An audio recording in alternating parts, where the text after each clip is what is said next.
রাসায়নিকবিহীন চাষাবাদটা কেন করতে হবে সেটা হচ্ছে খরচ কমানো প্লাস হচ্ছে মানবদেহের জন্য উপকারী। এই কারণে রাসায়নিকবিহীন চাষাবাদটা করতে হবে। রাসায়নিকবিহীন চাষাবাদ করতে গেলে আপনার প্রথম কাজ হবে রাসায়নিক সারের পরিবর্তে জৈব সারের উপর ভিত্তি করা। আর জৈব সার ভিত্তি করলে এখানে আপনার কোনো খরচ আসবে না। আর এখানে আমরা একটা বাগানকে 3-4 স্তরে নেই। নিচে আমরা যে গাছগুলো দিয়েছি তা হলো ক্ষীরা, লাউ, ওই থেকে আছে লাউ গাছ, তার পাশাপাশি এই বেডটা কুমড়ো গাছ দিয়ে আমরা পরীক্ষামূলকভাবে ঝাঁকাই করেছি। ইনশাল্লাহ এটা ফুল এসে গেছে, ফুল ফল এসে গেছে।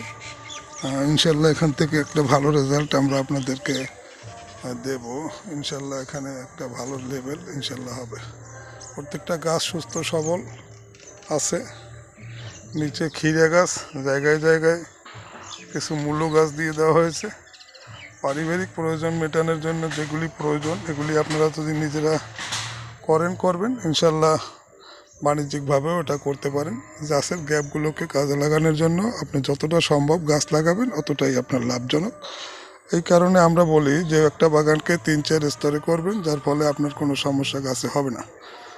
সহজ সিস্টেমে চাষাবাদ এটা হচ্ছে সহজ সিস্টেমে চাষাবাদ করলে ন্যাচারাল ফার্মিংয়ের দিকেই নজর দিতে হবে। এর খাদ্যদ্রব্য দাম বেশি পাবেন। আমরা ঢাকায় নিজস্ব আউটলেটের মাধ্যমে এগুলি বিক্রির ব্যবস্থা করব সারা বাংলাদেশ থেকে।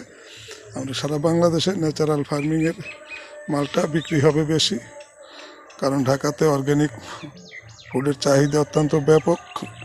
ঢাকাতে 400 আউটলেট করবে কৃষক ঐক্য পরিষদ, আমরা সেখানে যুক্ত আছি।